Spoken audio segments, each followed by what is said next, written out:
அனைவருக்கும் மகிழ் வணக்கம். Welcome to ADA 24/7 Tamil. நான் Kishore, GS faculty. Series of sessions, அதுவும் கம்ப்யூட்டர் சயின்ஸை பார்த்துட்டு இருக்கிறோம். டெய்லி ஒரு சின்ன வீடியோவை பார்த்துட்டாலே கண்டிப்பாக ஒரு வாரத்துக்குள்ள கம்ப்யூட்டர் சயின்ஸே முடிச்சிடலாம். ஒரு ஜிகே பெர்ஸ்பெக்டிவ்ல படிச்ச மாதிரி இருக்கும். அந்த மோட்டிவ்ல தான் கொண்டு போயிட்டு இருக்கிறோம். யூஸ்ஃபுல்லாக இருக்கும்னு நினைக்கிறேன். வேற யாருக்காவது வேணும்னாலும் ஷேர் பண்ணிடுங்க. இந்த ஒரு முக்கியமான இன்ஃபர்மேஷனை சொல்லிட்டு இன்னைக்கு பார்க்க வேண்டிய டாப்பிக்கை ஸ்டார்ட் பண்ணிடலாம். ஒன்றும் இல்லை, இந்த இம்பார்ட்டன்ட் ரிமைண்டர் தான். நீங்கள் டிகிரி லெவல் என்டிபிசிக்கு நீங்கள் அப்ளை பண்ணுறீங்கன்னா லாஸ்ட் டேட் October 13, அதுக்குள்ளே நீங்கள் வந்துட்டு அப்ளை பண்ணிக்கோங்க. இதே 12th லெவல் என்டிபிசி அப்ளை பண்ணுறீங்க அப்படின்னா October 20 லாஸ்ட் டேட், 20/10 அதுக்குள்ளே அப்ளை பண்ணிக்கோங்க. இப்பயே கொஞ்சம் ஸ்டார்ட் பண்ணிடுங்க அப்ளை பண்ணுறதுக்கு. அப்போ தான் உங்களுக்கு ஏதாவது டவுட் இருக்குது அப்படின்னா அதை கொஞ்சம் ஹோல்டில் வச்சு டவுட் கிளியர் பண்ணி அப்ளிகேஷனை ஃபில் பண்ண முடியும். அதுக்கப்புறம் கடைசி நேரத்தில் நம்ம அப்ளை பண்ண ஆரம்பிக்கும் போது டவுட் வர ஆரம்பிக்கும். அதுக்குள்ளே டேட் முடிஞ்சிடும். அதனால சொல்கிறேன், இப்போயே அப்ளை பண்ணிக்கோங்க. அதே மாதிரி நம்ம இன்ஸ்டியூட்டில் என்டிபிசிக்கான அந்த பேட்சஸ் ஆல்ரெடி 2 பேட்ச் ஸ்டார்ட் பண்ணியிருக்கிறோம். புது பேட்ச் தான். ஒன்று September 23 கிளாஸ் ஸ்டார்ட் ஆகுது. September 18 லான்ச் ஆச்சு. இன்னொரு பேட்ச் அப்படின்றது அக்டோபர்லேருந்து கிளாஸ் ஸ்டார்ட் ஆக போகுது. இந்த எந்த பேட்சில் நீங்கள் ஜாயின் பண்ணிக்கிறதுனாலுமே Y890 அப்படின்னு இந்த ஸ்பெஷல் கோடை டைப் பண்ணும்போது உங்களுக்கு மேக்ஸிமம் 17% ஆஃபரில் இருக்கும். கண்டிப்பாக யூஸ்ஃபுல்லாக இருக்கும். இந்த பேட்சில் டெஸ்ட் சீரியஸும் சேர்ந்து வந்துருதுன்றதை நான் சொல்லிக்கிறேன். அதை தாண்டி உங்களுக்கு வேற ஏதாவது டவுட் இருக்கு ஜாயின் பண்றதுல அப்படின்னா kishore.mohankumar@ada247.com என்ற இந்த மெயில் ஐடிக்கு வேற எந்த டவுட் இருந்தாலும் என்டிபிசியை பொறுத்தும் நீங்க கேட்டுக்கலாம். அண்ட் அதே வந்து அதர் கோர்சஸை பற்றியும் சொல்லிடலாம். எல்லா பேங்கிங் எக்ஸாமோ இல்லை டிஎன்பிசியோ எஸ்எஸ்சியோ எந்த கோர்ஸாக இருந்தாலுமே நீங்கள் அதே அந்த கூப்பன் கோட் Y890 யூஸ் பண்ணும்போது மேக்ஸிமம் ஆஃபர் 17% கிடைக்கும். இதை சொல்லியாச்சு, முக்கியமான இன்ஃபர்மேஷன். இப்போ நம்ம கிளாஸை ஸ்டார்ட் பண்ணிடலாம். இன்னைக்கு பார்க்க போகிற டாபிக் காம்பனன்ட்ஸ் ஆஃப் கம்ப்யூட்டர், கணினியின் கூறுகள். ஒரு முக்கியமான கொஸ்டின் ஏரியா தான் நான் சொல்லி ஆகணும். ஏன்னா இதுலேருந்து கொஸ்டின்ஸ் கொஞ்சம் வந்துட்டே இருக்கிற மாதிரி தான் இருக்குது. அது கம்ப்யூட்டர்லேருந்து கொஞ்சம் ரேராக கேள்வி கேட்டாலுமே இந்த பார்ட்ல இருந்து கண்டிப்பாக கேள்வி கேட்டுற மாதிரி இருக்குது. அது என்னன்றதை பார்த்துடலாம். நிறைய பேருக்கு இப்போ கம்ப்யூட்டர் இல்லாமல் வாழவே முடியாதுன்ற மாதிரி ஆயிடுச்சு இல்லையா? தெரிஞ்ச விஷயம் தான், கம்ப்யூட்டர்லாம் யூஸ் பண்ண தெரியும். பட் அந்த காம்பனன்ட்ஸை பற்றி புதுசாக தெரிஞ்சுக்கலாம் பார்ப்போம். கணிப்பொறியின் பகுதிகள் அப்படின்றத நமக்கு பார்க்குறோம். இப்போ கணினி அறிவியல் ஃபர்ஸ்ட்டு ஒரு கம்ப்யூட்டரில் 2 ப்ராட் கேட்டகரியில் விஷயங்கள் இருக்கும். 2 விஷயம் இருக்கும் அப்படின்னு சொல்லலாம். அதில் ஒன்று ஹார்ட்வேர் அப்படின்னு சொல்லுவோம், இன்னொன்று சாஃப்ட்வேர்னு சொல்லுவோம். அப்போ வன்பொருள் மற்றும் வெண்பொருள் அப்படின்றதா இந்த 2 விஷயங்கள். அப்போ ஒரு கணிப்பொறியில் வன்பொருள் மென்பொருள் 2 இருக்கும். ஹார்ட்வேர் அண்ட் சாஃப்ட்வேர் 2 இருக்கும். இது 2 சேர்ந்த காம்பினேஷனை தான் நம்ம கம்ப்யூட்டரை உருவாக்க முடியும். அப்போ நம்ம யூஸ் பண்ணுற கம்ப்யூட்டர், லேப்டாப்பாக இருக்கட்டும், டெஸ்க்டாப்பாக இருக்கட்டும், எல்லாத்துலேயுமே இந்த 2 காம்பனன்ட் இருக்கும். அப்போ இது 2 என்ன சார்னு புரிஞ்சுக்கிறதுக்கு சிம்பிளாக புரிஞ்சுக்கலாம் பாருங்க. கம்ப்யூட்டரில் சில விஷயங்களை நம்ம தொட்டு உணர முடியும் இல்லையா? மவுஸு, கீபோர்டு, மானிட்டரு, CPU எதெல்லாம் தொட முடியுதோ, உள்ளே இருக்கக்கூடிய மெமரியில் ரேமாக இருக்கட்டும், ரோமாக இருக்கட்டும், ஹார்ட் டிஸ்க்கு எதெல்லாம் தொட முடியுமோ அதெல்லாம் ஹார்ட்வேர்னு சொல்லிடலாம், வன்பொருள் அப்படின்னு சொல்லிடலாம். இல்லைன்னா இப்போ உள்ள இருக்கக்கூடிய அப்ளிகேஷன்லாம் இருக்கு பார்த்தீங்களா? ஃபார் எக்ஸாம்பிள் யூடியூப் அப்படின்ற ஒரு ஆப் ஓப்பன் பண்ணுறோம், அப்ளிகேஷன் குரோம் ஓப்பன் பண்ணுறோம், இன்டர்னல் எக்ஸ்ப்ளோரரு, இதே OSன்னு சொல்லக்கூடிய ஆப்ரேட்டிங் சிஸ்டம், இதெல்லாம் நம்மளால தொட்டு உணர முடியுமா? இல்லை. இந்த மாதிரி கம்ப்யூட்டர்லேயே தொட்டு உணர முடியாத விஷயங்களை சாஃப்ட்வேர்னு சொல்லிக்கலாம், மென்பொருள்னு சொல்லலாம். சிம்பிளாக உங்களுக்கு புரிஞ்சுக்கிறதா சொல்கிறேன். இதே தொட்டு உணரக்கூடியதை ஹார்ட்வேர்னு சொல்லுவோம், வன்பொருள்னு சொல்லுவோம். அப்போ எக்ஸாம்பிள் நான் சொன்ன மாதிரியே வருது பாருங்க.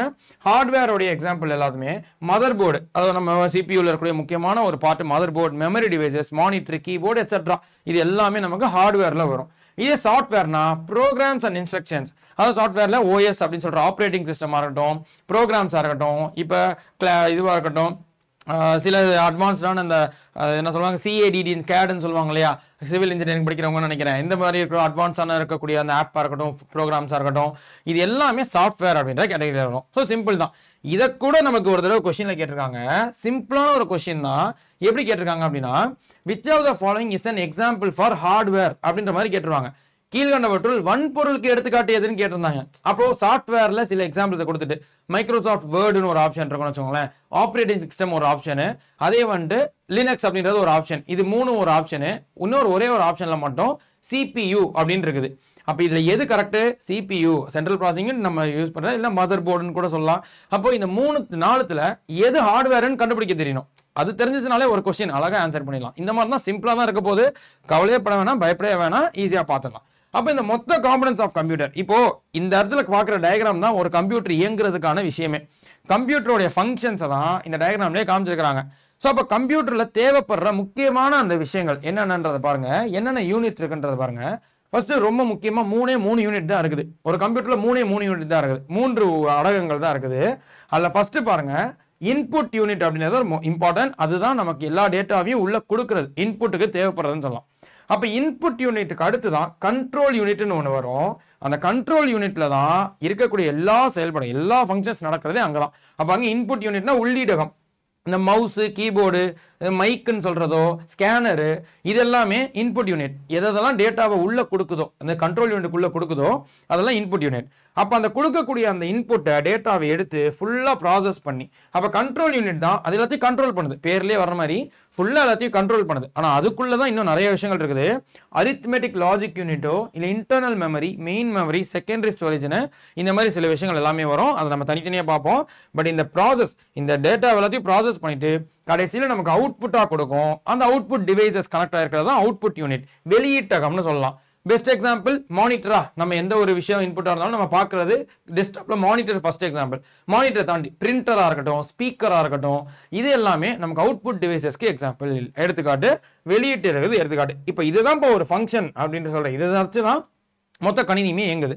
இப்போ அந்த இன்புட் யூனிட் ரொம்ப சிம்பிள் தான், ஆல்ரெடி சொன்னது தான். அப்போ எதெல்லாம் இந்த டேட்டாவை ஃபீட் பண்ணுறதுக்கு உள்ள இந்த கண்ட்ரோல் யூனிட்டுக்கோ இல்லை மெமரி யூனிட்டுக்கோ எந்தெந்த விஷயம்லாம் டேட்டாவை கொடுக்கறதுக்கு அந்த தரவுகள்னு சொல்லலாம், அந்த தரவுகளை கணிப்பொறிக்கு உள்ள தர்றதுக்கு யூஸ் ஆகிறது, பயன்படுத்துறது தான் இன்புட் யூனிட் சொல்கிறோம். உள்ளீட்டகம், keyboard, mouse, scanner, simple. So அதை வந்து சொல்லிக்கலாம். இதே பாருங்களேன், இந்த தமிழில் படிக்கும் போது தான் எனக்கே இதோடைய தமிழ் டேர்ம்ஸ்லாம் தெரியுது. கீபோர்டுக்கு விசைப்பலகை, இது கூட நம்ம கேள்விப்பட்டிருக்கோம். பட் மவுஸுக்கு வந்து தமிழில் சுட்டின்னு சொல்கிறாங்க. ஸோ இது வந்து நம்ம தமிழ் புக்கில் இருக்கக்கூடியது, அதனால் அப்படின்னா சுட்டியா. ஸோ ஒரு நல்ல ஒரு புது இன்ஃபர்மேஷனாக இருக்குது, அதை நம்ம தெரிஞ்சுக்கணும். இது பாயிண்ட் பா. இப்போ அடுத்தது என்ன இருக்குப்பா, அதுதான் இந்த கண்ட்ரோல் யூனிட். ஸோ அதை தான் நமக்கு சென்ட்ரல் ப்ராசஸிங் யூனிட் கூட சொல்லுவாங்க, CPU, மைய செயலகம். அப்போ கிட்டத்தட்ட எல்லா ப்ராசஸிங் நடக்கக்கூடிய இடம். நம்ம கொடுக்கக்கூடிய இன்புட்டை, இந்த உள்ளீட்டகத்திலேருந்து வரக்கூடிய டேட்டா தரவுகளை வாங்கி என்னென்னலாம் பண்ணணும்னு ப்ராசஸ் பண்ணி நமக்கு அவுட்புட் கொடுக்க வேண்டிய இடத்துக்கு கொண்டு வர்றதே இந்த யூனிட் தான். So most important unit in our computer. மிக முக்கியம், எல்லாமே முக்கியம் தான், பட் இது ரொம்ப முக்கியம். இதுதான் டோட்டல் பிரெயின் ஆஃப் த கம்ப்யூட்டர்னு சொல்லலாம். ஒரு கம்ப்யூட்டர் கணிப்பொறியினுடைய மூளையா செயல்படுறதே மைய செயலகம், சென்ட்ரல் ப்ராசஸிங் யூனிட். அப்போ சென்ட்ரல் ப்ராசஸிங் யூனிட் என்னென்ன பண்ணுது பாருங்க, control the operation of all other components. மற்ற எல்லா பகுதியிலையும் மற்ற எல்லா விஷயத்தையுமே கண்ட்ரோல் பண்ணுது. ஆப்ரேஷனை கண்ட்ரோல் பண்ணி அதை வந்துட்டு எங்கெங்கே என்ன போகணும் அப்படின்றத முடிவு பண்ணுறது இதுவாக தான் இருக்குன்றதை சொல்கிறாங்க. பட் இதோட இந்த இன்புட் டேட்டா இதை அக்செப்ட் பண்ணுறது பைனரி டேட்டான்றதை அக்செப்ட் பண்ணிக்குமா. ஸோ தமிழில் சொல்லணும்னா இந்த உள்ளீடம் அனைத்து சாதனங்களையும் இந்த உள்ளீடுகளை அதை தரவை பெற்று கொடுக்கக்கூடிய கட்டளைகள் செயல்படுத்தக்கூடாது தான் அப்படின்றத சொல்கிறாங்க. பட் இந்த கணிப்பொறி வந்துட்டு எதை மட்டும்தான் புரிந்துக்கணும் அப்படின்னா, இந்த பைனரி சிஸ்டம்னு சொல்லக்கூடிய இரட்டை எண்கள்னு சொல்லலாம். 0 மற்றும் 1, அதாவது 0 1, இது ரெண்டுத்தை மட்டும்தான் புரிஞ்சுக்க முடியும். அதை தான் நமக்கு பைனரி டேட்டா இன்புட்னு சொல்லுவாங்க. சிம்பிளாக சொல்லணும்னா என்ன சார் சொல்கிறீங்க, அப்போ கம்ப்யூட்டருக்கு நம்ம பேசுறதுலாம் எப்படி புரியும் அப்படின்னாலே, இந்த டைப் பண்ணுறோம் இல்லையா, ஏபிசிடிலாம் அப்போ கம்ப்யூட்டருக்கு புரியாதா? கண்டிப்பாக புரியாது. எப்படி புரிஞ்சுக்கும் அப்படின்னா, 0வாவும் 1ஐயும் வச்சு தான் புரிஞ்சுக்கும். இப்போ நம்ம பேசிகிட்டு இருக்கிறத நீங்கள் கேட்டுட்டு இருக்கீங்கன்னா அதுக்கு காரணம் பல 0க்களும் பல 1க்களும் அப்படின்னு சொல்லலாம், 0s and 1s. ஸோ இதை மட்டும் தான் அது புரிஞ்சுக்கும். அதை தான் பைனரி சிஸ்டம்னு சொல்லுவாங்க, பைனரி டேட்டா. அதை மட்டும் புரிஞ்சுக்கிட்டு நமக்கு அவ்வளோ ப்ராசஸ் பண்ணி ரிசல்ட் தருதுன்னு சொல்லலாம். பட் இது வந்து பேசிக்காக அண்டர்ஸ்டாண்டிங் தான். பட் அந்த சிபியூவில் அப்படி என்னென்ன காம்பனன்ட்ஸ் யூனிட்ஸ் இருக்குது. CPU அப்படின்றது ஒரு பெரிய யூனிட்டு, அதுக்குள்ள என்னென்ன இருக்கு பாருங்க. அதுல தான் கண்ட்ரோல் யூனிட் ஒன்று இருக்குது, நம்ம ஆல்ரெடி பார்த்தோம். அந்த செகண்ட் முக்கியமான யூனிட். அந்த கண்ட்ரோல் யூனிட்டை தாண்டி அரித்மெட்டிக் லாஜிக் யூனிட், ALUன்னு ஒன்று இருக்கும். கடைசியில் மெமரி யூனிட்ன்றது ஒன்று இருக்குது. தமிழில் சொல்லணும்னா கண்ட்ரோல் யூனிட்டை கட்டுப்பாட்டகம்னு சொல்றாங்க. கணித ஏரண செயலகம், அதாவது அரித்மெட்டிக் லாஜிக் யூனிட்டை கணித ஏரண செயலகம் அப்படின்னு சொல்றாங்க. இதே வந்து மெமரி யூனிட்டை நினைவகம். ஸோ இது கொஞ்சம் ஈஸி தான், நினைவகம்னு சொல்றாங்க. இந்த மூணுத்தையும் நமக்கு கண்ட்ரோல் பண்றது தான் இந்த சென்ட்ரல் ப்ராசஸிங் யூனிட், மைய செயலகம். இப்போ இதில் இருக்கக்கூடிய ஒன்னொன்னையும் பார்ப்போம். அந்த மூணுத்துலையும் இந்த எல்லா ஆப்ரேஷன்ஸையும் லாஜிக்கலாக திங்க் பண்ணி, அதாவது அதுவே கம்ப்யூட்டர் திங்க் பண்ணுற மாதிரி தான் லாஜிக்கலாக பெர்ஃபார்ம் பண்ணுறது யார் அப்படின்னா, அது இந்த அரித்மெட்டிக் அண்ட் லாஜிக் யூனிட் தான், கணித ஏரண செயலகம் அப்படின்றது தான். அப்போ சிம்பிளான அந்த ஒரு மேத்தமெட்டிக்கல் கால்குலேஷன் மாதிரி தான். அடிஷன், சப்ராக்ஷன், மல்டிப்ளிகேஷன், டிவிஷன், இந்த 4 பேசிக் விஷயங்களை வச்சு, இந்த 4 பேசிக் கூட்டல், கழித்தல், பெருக்கல், வகுத்தல் சொல்லக்கூடிய அந்த 4 ரொம்ப அடிப்படையாக இருக்கக்கூடிய அந்த செயல்கள், பேசிக் ஃபங்க்ஷன்ஸை வச்சு எல்லா லாஜிக்கல் ஆப்ரேஷன்ஸையும் பண்ணும். அதை தான் இந்த அரித்மெட்டிக் லாஜிக்கல் யூனிட் பண்ணுற முக்கியமான அந்த வேலையே. ஸோ அப்போ லாஜிக்கல் டெசிஷன்ஸ், அது லாஜிக்கல் டெசிஷன் மேக்கிங்னு சொல்லலாம், லாஜிக்கல் ஆப்ரேஷன் சொல்லலாம். அப்போது முடிவு எடுக்கக்கூடியதே, இந்த கம்ப்யூட்டரில் என்ன நடக்கணும் அப்படின்றத முடிவு எடுக்கிறதே இந்த அரித்மெட்டிக் லாஜிக் யூனிட் தான்றதை சொல்கிறாங்க. சிபியூன்னு சொல்லலாம், இல்லைன்னு சொல்ல. ஆனா சிபியூக்குள்ள ஸ்பெசிஃபிக்கா இதை முடிவெடுத்து அதை கண்ட்ரோல்ல தாண்டி அதை முடிவெடுத்து என்ன பண்ணணும்ன்றது அந்த ஆபரேஷன் பண்றது டெசிஷன் மேக்கிங் எபிலிட்டி இருக்கிறது இந்த அரித்மெட்டிக் லாஜிக் யூனிட் தான் கணித ஏரண செயலகம். அப்ப பாருங்க எப்படி கேள்வி கேட்கலாம், which of the following component or which of the following unit has the decision making ability in a computer. ஒரு கணிப்பொறியில் தமிழ்ல சொல்லணும்னா ஒரு கணிப்பொறியில் தர்க்க செயல் திறன் என்ன சொல்லலாம், எஸ் கணிப்பொறியின் முடிவெடுக்கும் திறனை, அதாவது தர்க்க செயல் கணிப்பொறியின் முடிவெடுக்கும் திறனை உரியது எந்த பகுதி, அதாவது எந்த செயலகம் அப்படின்னு கேட்டாங்கன்னா அது கணித ஏரண செயலகம் அப்படின்னு தெரியணும். அப்ப அரித்மெட்டிக் லாஜிக் யூனிட் தான் நமக்கு டெசிஷன் மேக்கிங் எபிலிட்டி அப்படின்றது தான். தமிழ்ல வந்துட்டு நமக்கு டக்குன்னு நம்ம இப்போ இந்த கம்ப்யூட்டர் பாயிண்ட்ஸ் எல்லாமே இங்கிலீஷ்லேயே படிச்சு பழகிட்டோமா, தமிழில் கொஞ்சம் கஷ்டமாக தான் இருக்குது, அதையும் நம்ம பார்த்துக்கணும். இதுதான் நமக்கு விஷயம். ஸோ கணித ஏரண செயலகம் அப்படின்றத பார்த்தோம். சரி, இதுக்கு அடுத்தது இன்னொரு யூனிட் இருந்துச்சா, அதான் கண்ட்ரோல் யூனிட்டா, கட்டுப்பாட்டகம். ஸோ பேர்ல இருக்க மாதிரி கண்ட்ரோல் யூனிட் கட்டுப்பாட்டகம் அப்படின்னு சொல்லலாம். அப்போ இன்புட்டையும் அவுட்புட் டிவைசஸையும் அதே மாதிரி சிபியும் மெமரி யூனிட்டையும் இந்த மாதிரி இதை தாண்டி இந்த கண்ட்ரோல் யூனிட் மற்ற எல்லாத்தையும் ஆப்ரேட் பண்ண வைக்கிறதே இந்த கண்ட்ரோல் யூனிட் தான். ஸோ அப்போ எந்தெந்த டேட்டா எங்க வரணும், மறுபடியும் சொல்றேன், சென்ட்ரல் ப்ராசஸிங் யூனிட்டுக்குள்ள தான் இதெல்லாம் வருது. ஆனா அதுல கண்ட்ரோல் பண்றது யாருன்னா இந்த சின்ன யூனிட் கண்ட்ரோல் யூனிட் கட்டுப்பாட்டகம். அப்ப இன்புட் அவுட்புட் டிவைசஸ், அதைத்தான் ஐஓ டிவைசஸ் சொல்லுவாங்க, உள்ளீட்டகம் வெளியீட்டகம் அந்த பொருட்கள் அந்த ஒரு சாதனங்கள், அதுல இருந்து எங்கெங்க எதெல்லாம் போகணும், இப்போ மெமரிக்கு போகணுமா இல்லை சிபியூக்கு போகணுமா, எப்படி ஆப்ரேட் பண்ணணும், இது எல்லாத்தையுமே நமக்கு சென்ட்ரல் ப்ராசஸிங் யூனிட்லயும் ஸ்பெசிஃபிக்காக கண்ட்ரோல் யூனிட் கட்டுப்பாட்டகம் தான் செய்யுது. அப்போ கட்டுப்பாட்டகம் கண்ட்ரோல் யூனிட் என்ன பண்ணதுன்னு பார்த்தோம், சிம்பிள். இதே மெமரி யூனிட்னு வரும்போது தான் இன்னொரு ரெண்டு சின்ன விஷயத்தை எக்ஸ்ட்ராவாக படிக்க போகிறோம். அப்போ நினைவகம், ஏன் ரெண்டு விஷயத்தை சின்ன எக்ஸ்ட்ராவாக படிக்கணும்னா, இப்போ மெமரி யூனிட் ஒரு கம்ப்யூட்டரோட மெமரியை பொறுத்த வரைக்கும் 2 types of memories இருக்கும்பா, 2 வகையான அந்த நினைவகங்கள் இருக்குன்னு சொல்லலாம். ஒன்னு பிரைமரி மெமரி, ஒன்னு அடிப்படையான முதன்மை நினைவகம்னு சொல்லலாம். இன்னொன்னு செகண்டரி மெமரி, அதாவது பிரைமரி செகண்டரி முதன்மை மற்றும் இரண்டாம் நிலை, அந்த இரண்டாம் நிலை நினைவகம் அப்படின்னு சொல்லலாம். இந்த மாதிரி இந்த 2 நினைவகங்கள் இருக்கு அப்படின்னா இது ரெண்டுத்துக்கு என்ன சார் டிஃபரன்ஸ்? சிம்பிள். இப்போ நமக்கு ஓரளவு எல்லாருக்குமே கம்ப்யூட்டர் யூஸ் பண்றோம், ஃபோன் யூஸ் பண்றோம், இந்த டேர்ம்லாம் தெரிஞ்சிருக்கும். ரேம் அண்ட் ரோம் அப்படின்னு சொல்றதுதான்பா. பிரைமரி மெமரியை தான் ரேம்னு சொல்லுவாங்க, இதே செகண்டரி மெமரியை தான் ரோம்னு சொல்லுவாங்க. இப்போ ரேம் கூட நல்லாவே தெரியும், அது ஸ்பீடை பொறுத்தது. அப்போ நம்ம எவ்வளோ வேகமாக இப்போ ஒரு ஃபோன் வாங்கினா கூட நமக்கு 16 GB ரேம் இருக்குதா, 8 GBக்கு மேலே ரேம் இருக்குதான்னு பார்த்து வாங்க வேண்டியதாக இருக்குது. ஸோ அப்போது அது ஸ்பீடை வந்துட்டு இன்க்ரீஸ் பண்ணும், வேகமாக எவ்வளோ வேகமாக இருக்குன்றத நம்ம வந்துட்டு பாயிண்டாக பார்த்துக்கிறோம். ஸோ அப்படி பார்க்கும்போது அந்த ரேம் அப்படின்றது தான் பிரைமரி மெமரின்னு சொல்கிறாங்க. ஸோ அதுதான் இந்த டெம்பரரி ஸ்டோரேஜுக்கு ரெஸ்பான்சிபிள். அப்போது இந்த பிரைமரி மெமரி தான் முதன்மை நினைவகம் தான் தற்காலிகமாக சேமிக்கக்கூடிய அந்த தன்மையுடையதுன்னு சொல்லலாம். அப்போ தற்காலிகம்னு என்ன சொல்கிறீங்க, அது டெம்பரரினா நம்ம சேவ் பண்ணுற அந்த மெமரி போயிடுமா? கண்டிப்பாக போயிடும். என்ன சொல்கிறீங்க அப்படின்னு கேட்டிங்கன்னா, ரேமில் தான் ஃபஸ்ட்டு நம்ம கொடுக்கக்கூடிய இன்புட் டேட்டா எல்லாமே வரும்பா. அப்போ அந்த இன்புட் டேட்டா அதை ப்ராசஸ் பண்ணுறதுக்கு ரேமில் அந்த டேட்டா ஆஃப் மெமரியை அந்த ரேம் மெமரி ரேண்டம் ஆக்சஸ் மெமரின்னு சொல்கிறது சேவ் பண்ணி வைக்கும். பிரைமரி மெமரி முதன்மை நினைவகம் சேவ் பண்ணி வைக்கும். அதை வச்சு தான் ப்ராசஸ் பண்ணும், எங்கெங்கெல்லாம் என்னெல்லாம் பண்ணணுன்றதை ப்ராசஸ் பண்ணும். ஆனால் அதை ப்ராசஸ் பண்ணதுக்கப்புறம் அது பெர்மனண்ட்டாக இருக்கணும். இப்போ நம்ம ப்ராசஸ் பண்ண அந்த டேட்டா அது நிரந்தரமாக ஒரு இடத்துல சேவ் ஆகணும், பெர்மனண்ட்டாக சேவ் ஆகணும்னா அது என்ன பண்ணும், செகண்டரி மெமரிக்கு அந்த ப்ராசஸை அனுப்பும், அந்த அவுட்புட் அனுப்பும்னு சொல்லலாம். அதை கண்ட்ரோல் யூனிட் பார்த்துக்கும். பட் அந்த செகண்டரி யூனிட் தான் நமக்கு பெர்மனன்ட் யூனிட்னு சொல்லுவாங்க. ஏன்னா டேட்டாவை அந்த தரவுகளை முழுமையாக நிரந்தரமாக சேமித்து வைக்கக்கூடியது அது இரண்டாம் நிலை தான், நல்லாவே தெரிஞ்சுக்கணும். அதைத்தான் நம்ம ரோம்னு சொல்லுவோம், ரீட் ஒன்லி மெமரி அப்படின்றத சொல்லுவாங்க. அப்போ ரோம்க்கு எக்ஸாம்பிள் ஒன்றும் இல்லை, ஹார்ட் டிஸ்க் தான். நம்ம கம்ப்யூட்டரில் இருக்கக்கூடிய ஹார்ட் டிஸ்க்கு, ஏன்னா நம்ம ஃபோனில் கூட எவ்வளோ இது ஸ்டோரேஜ்னு கேட்கணும் இல்லையா, அந்த ஸ்டோரேஜ் டிவைசஸ் அது எல்லாமே ஃபுல்லாக கம்ப்ளீட்டாக கடைசி வரைக்கும் அது நிரந்தரமாக இருக்கும். ஒரு தடவை சேவ் பண்ணுறோன்னா, அதாவது டெலிட் பண்ணுற வரைக்கும் சேவ் பண்ணுறோன்னா அது வந்துட்டு இருக்கும். இப்போ இது ரெண்டுத்துக்கு இன்னொரு பெரிய எக்ஸாம்பிள் சொல்லணும்னா அந்த பாயிண்ட்டே கான்செப்ட் பேசியே நம்ம புரிஞ்சுக்கணும். ரேமில் ஸ்டோர் ஆகிருக்கிறது ஏன் இந்த முதன்மை நினைவுன்னு சொல்லக்கூடிய பிரைமரி மெமரி யூனிட்ல பிரைமரி மெமரியில் சேவ் ஆகுறதை ஏன் டெம்பரரின்னு சொல்கிறாங்கன்னா, இப்போது நம்ம ஒரு எக்ஸல் ஷீட் ஓப்பன் பண்ணுறோம், அப்போ எக்ஸல் ஷீட்டில் ஒர்க் பண்ண ஆரம்பிக்கிறோம், டேட்டாவெலாம் வந்துட்டு கொடுக்குறோம்.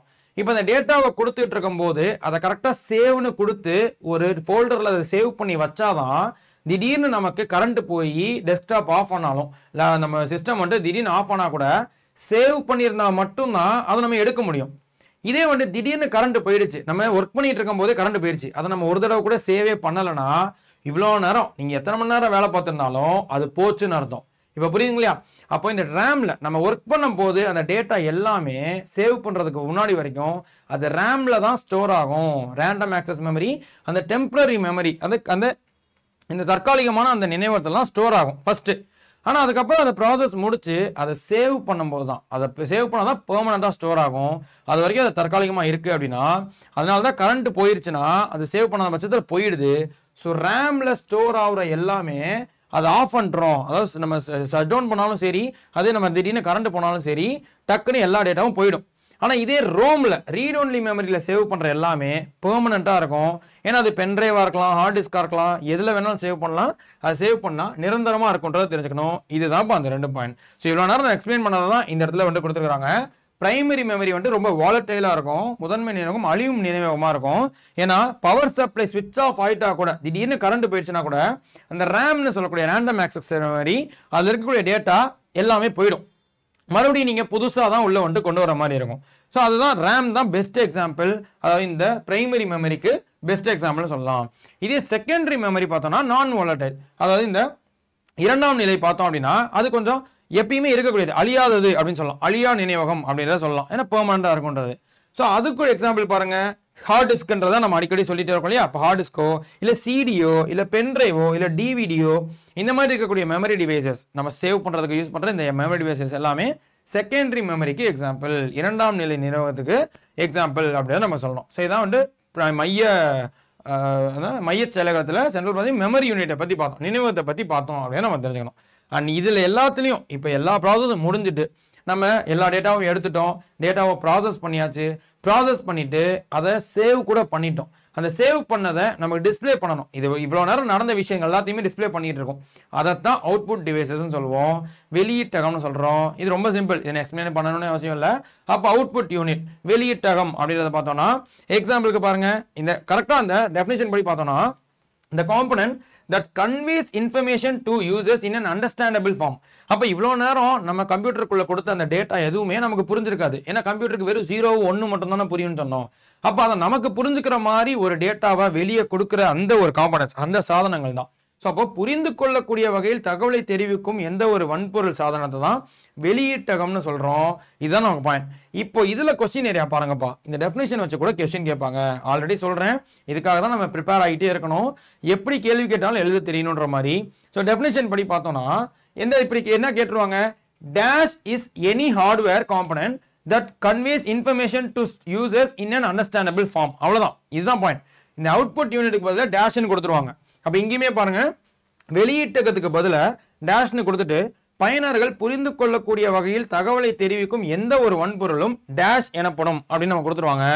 ஆப்ஷன்ல இன்புட் யூனிட் ஒன்று இருக்கும், அவுட்புட் யூனிட் ஒன்று இருக்கும், கண்ட்ரோல் யூனிட் ஒன்று இருக்கும், மெமரி யூனிட் ஒன்று இருக்கும்.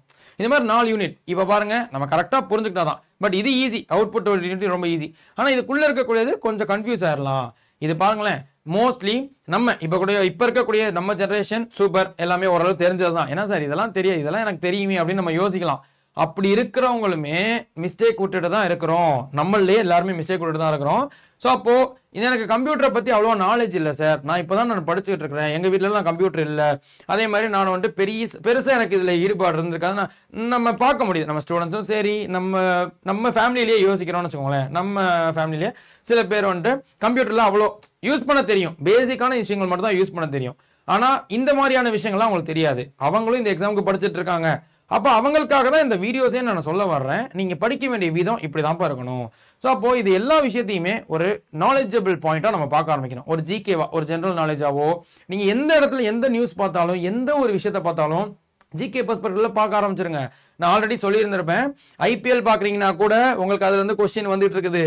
அது ரயில்வேஸில் ப்ரீவியஸ் இயர் கொஸ்டின் நான் டிஸ்கஸ் பண்ணும்போது நான் இது எத்தனையோ தடவை எக்ஸாம்பிளாக சொல்லிட்டேன். நீங்கள் கிரிக்கெட் விரும்பி பார்க்குறீங்கன்னா தாராளமாக பார்க்கலாம், நல்லா என்ஜாய் பண்ணுறதுக்கு பாருங்க. என்ஜாய் பண்ணுறதுக்கு பார்க்கறத தாண்டி கொஞ்சம் எக்ஸாமுக்காகவும் பாருங்க. அது ரெண்டுத்தையுமே மேனேஜ் பண்ணிட்டீங்கன்னா சூப்பர். என்னென்ன கொஸ்டின் கேட்டிருக்காங்கன்னா, நமக்கு ஐபிஎல்ல ஃபர்ஸ்ட் செஞ்சுரி அடிச்ச இந்தியன் பிளேயர் யாரு? முதல்ல ஐபிஎல் வரலாற்றிலேயே முதல்ல சதம் அடித்த இந்திய வீரர் யாருன்றதை கேட்டிருந்தாங்க. ஸோ இதுக்கு ஆன்சர் தெரிஞ்சிச்சுன்னா நீங்க சொல்லுங்க. பட் இருந்தாலும் இந்த மாதிரியும் கேள்வி கேட்குறாங்க. அதே மாதிரி ஒன் டே இன்டர்நேஷனல் கிரிக்கெட்டை பற்றி ஒரு கேள்வி கேட்டிருந்தாங்க. முதல்ல ஒன் டே இன்டர்நேஷனல் 50 ஓவர்னு சொல்றோம் இல்லையா, அதை ஆரம்பிக்கும் போது இந்தியன் டீமுடைய கேப்டன் யாரா இருந்தாங்க அப்படின்றது கேட்கறாங்க. ஸோ அந்த மாதிரி கேட்டிருந்தாங்க. அதை தாண்டி ஜென்ரல் நாலேஜ்லயே கிரிக்கெட்டோடைய ஒரு பிட்ச் வந்துட்டு எவ்வளோ டிஸ்டன்ஸ்ல இருக்கும், எத்தனை மீட்டர்ல இருக்கும், இல்லை எத்தனை யார்ட்ஸ்ல இருக்கும், 22 யார்டு கிட்டயா. ஸோ அந்த மாதிரி அதனுடைய பாயிண்ட்ஸு. ஸோ இப்போ ஃபுட்பால் கிரவுண்டோட இது என்ன, நீங்க பாக்குறது எல்லாத்தையும் கொஸ்டினா கொஞ்சம் மாத்திக்கணும். அதான் நமக்கு பாயிண்ட். இது படிச்சுக்கிட்டாலே ரொம்ப போதும். ஆனா அதே மாதிரி அவுட்புட் யூனிட்டுக்கு பெஸ்ட் எக்ஸாம்பிள் மானிட்டர் சொல்லவே தேவையில்ல, பிரிண்டரும். அவுட்புட்டை கொடுக்கறது எல்லாமே வெளியீட்டகம் அப்படின்னு சொல்றோம். ஸோ இதான் கணிப்பொறியினுடைய பகுதிகளில் முக்கியமான அந்த விஷயங்கள் தான். ஸோ கிளியராக வந்திருக்கும்னு நினைக்கிறேன். ஷார்ட் வீடியோ தான், பட் இதுக்கப்புறம் இந்த காம்பனன்ஸ் ஆஃப் கம்ப்யூட்டர் இருந்து எந்த கொஸ்டின் கேட்டாலும் உங்களுக்கு கிளியராக தெரிஞ்சு சொல்ல முடியும். ஆனால் இதை தாண்டி ஏதாவது கொஸ்டின் கேட்குறாங்கன்னு வச்சுக்கோங்களேன், மோஸ்ட்லி இம்பார்ட்டன்ட் பாயிண்ட்ஸ் எல்லாத்தையும் நான் சொல்லிட்டேன். ஆனால் இதை தாண்டியும் ஏதாவது டிஃப்ரெண்டாக கொஸ்டின் கேட்குறாங்க காம்பனன்ஸ்ல இருந்தா, இப்போ நீங்க படிச்ச பாயிண்ட்ஸை வச்சே உங்களால கண்டிப்பா ஆன்சர் பண்ண முடியுன்றதை நான் சொல்லிக்கிறேன். ஏன்னா நம்ம திங்கிங்ல தான் இருக்குது. எலிமினேஷன் மெத்தட் உண்மையாக சொல்லணும்னா எல்லாருக்குமே எல்லா கொஸ்டினும் தெரிஞ்சிருக்காது. ஸோ நம்ம எய்ம் வந்துட்டு இந்த சீரீஸே 40க்கு 40 எடுக்கணுன்றது தான், இல்லைன்னு சொல்லவே இல்லை. ஆனால் அது வாய்ப்பு இருக்குதா உண்மையாவே சொல்லணும் அப்படின்னா 35 தொடுறது அப்படின்றது பெரிய விஷயம்ப்பா. உண்மையாக சொல்றேன், 35ன்றது பெரிய விஷயம் தான். எய்ம் வைக்கிறது தப்பு இல்லையே. நம்ம ஆசைப்படுவோம், ஆசைக்கு என்ன பஞ்சமா, நம்ம 40க்கு 40 அடிக்கணும்னு ஆசைப்படுவோம், எல்லா சப்ஜெக்ட்லையும் அடிக்கணும்னு ஆசைப்படுவோம், எஃபர்ட்டை போடுவோம், வர்றது வரட்டும், அப்போ பலனை எதிர்பார்க்க, முயற்சி செய் பலனை எதிர்பார்க்காதே அப்படின்ற மாதிரி சொல்றாங்க இல்லையா, அந்த மாதிரி தான். ஆனால் 40 எய்ம் வைப்போம், அப்பதான் ஒரு 35ல் வந்து நம்ம நிற்போம். இல்லைன்னு வச்சுக்கோங்களேன், இல்லை நம்மளால அவ்வளோலாம் எடுக்க முடியாதுன்னு இப்பெல்லாம் முடிவு பண்ணிடக்கூடாது. நம்ம ட்ரை பண்ணுவோம். ஆனால் எல்லா நடக்க சாத்தியம் இருக்குது. 35+லாம் இருக்கிறாங்க, பட் ரொம்ப ரேர் தான். ஆனால் அந்த பாயிண்டையாச்சும் நம்ம எடுத்துடணும். அப்படி பார்க்கும்போது இந்த மாதிரி படிச்சுக்கோங்க. மறுபடியும் சொல்றேன், எந்த டவுட்டா இருந்தாலும் எந்த ஒரு தயக்கமும் இல்லாம இங்க இருக்கக்கூடிய எந்த ஸ்டாஃபா இருந்தாலும் லைவ் செஷன்லயோ, இது ரெக்கார்டடா போயிட்டு இருக்குது உங்களுக்கு. அடுத்த லைவ் செஷன் என்னுடைய டெலிகிராம் ஐடியா இருக்கட்டும், அல்லது நம்ம அஃபிஷியல் மெயில் ஐடியா இருக்கட்டும், எல்லாத்தையும் நான் சொல்லியிருந்துக்கிறேன். ஸோ அதுலேயும் நீங்கள் வந்து கேட்டுக்கலாம். Always feel free to contact அப்படின்னு நான் சொல்லிக்கிறேன். அதே நம்ம என்டிபிசியோடைய பேட்சை பற்றியும் சொல்லிடலாம். ஸோ புது பேட்ச் 2 பேட்ச் நம்ம ஸ்டார்ட் பண்ணியாச்சு. டிகிரிக்கும் சரி 12th லெவலுக்கும் சரி ஒரே சிலபஸ் தான். ஆனால் படிக்கிற அந்த கொஸ்டின் லெவல் மட்டும், டிஃபிகல்ட்டி லெவல் மட்டும் மாறும். ஸோ ஆல்ரெடி ஒரு பேட்ச் வந்துட்டு ஸ்டார்ட் பண்ணி சக்ஸஸ்ஃபுல்லாக போக ஆரம்பிச்சிருச்சு. செப்டம்பர் 23 கிளாஸ் ஆரம்பிச்சிச்சு. பட் அது லான்ச் ஆனது செப்டம்பர் 18. பட் புது பேட்ச் நீங்கள் கொஞ்சம் இப்போதான் சார் நான் ஒரு ஐடியா வருது, இத்தனை நாள் நான் யோசிச்சுட்டு இருந்தேன், பட் இப்போ நான் படிக்க ஆரம்பிக்க போறேன் அப்படின்னு நினைக்கிறீங்கன்னா அக்டோபர்ல இருந்து உங்களுக்கு கிளாஸ் ஸ்டார்ட் ஆக போகுது. அந்த பேட்சையும் நீங்க ஜாயின் பண்ணிக்கலாம். எந்த பேட்ச் ஜாயின் பண்றீங்கனாலுமே இந்த Y890 இந்த கோடை யூஸ் பண்ணிக்கும் போது உங்களுக்கு 17% ஆஃபர் கிடைக்கும். தாராளமா யூஸ் பண்ணிக்கோங்க. ஏதாவது டவுட் இருக்கு கோர்ஸ் ஜாயின் பண்றதுலயோ, இல்லை அதர் டவுட், சரி ஏதாவது அட்வைஸோ இல்லை வேற ஏதாவது ஒரு இன்ஃபர்மேஷன் வேணும்னாலுமே kishore.mohan kumar@24/7.com என்னோட அஃபிஷியல் மெயிலுக்கு தாராளமா நீங்க மெசேஜ் அனுப்பலாம். ஓகே, எஸ் கிளியரா இருக்கும்னு நினைக்கிறேன். ஸோ இப்போ வேற ஏதாவது சஜஷன் இருந்துச்சுனாலும் நீங்க வந்து மெசேஜ் கமெண்ட்ல சொல்லுங்க, நான் அதை பார்த்து ரிப்ளை பண்றேன். நம்ம ஆப்பை டவுன்லோட் பண்ணதுமே ரொம்ப ஈஸி தான். ஆப் மூலியமாவே நீங்க வந்துட்டு கிளாஸஸ் ஜாயின் பண்ணிக்க முடியும். அந்த ஆப்லயுமே அதே கோடு தான், பட் டிஸ்கிரிப்ஷன்ல லிங்க் இருக்கும், அதை கிளிக் பண்ணி iOS ஆண்ட்ராய்டோ ஈஸியாக இன்ஸ்டால் கொடுத்து ஸ்டேட் எக்ஸாம்ஸ் அல்ல தமிழ்நாடு அதுக்குள்ள நீங்க வரும்போது அந்த இன்டர்ஃபேஸ்லேயே ஸ்டோர் அப்படின்ற செக்ஷன் கீழே உங்களுக்குள்ள போய் ஜாயின் பண்ணிக்கலாம்பா. ஸோ இந்த டவுட்டாக இருந்தாலும் மறுபடியும் மெயில் ஐடிக்கு சொல்லுங்க. ஸோ வேற ஏதாவது சஜஷன்னாலும் கமெண்ட்ல சொல்லுங்க. ஸோ நெக்ஸ்ட் வீடியோவில் வேற ஒரு கண்டென்ட்ல பார்ப்போம். அன்டில் தென் நன்றி, வணக்கம்.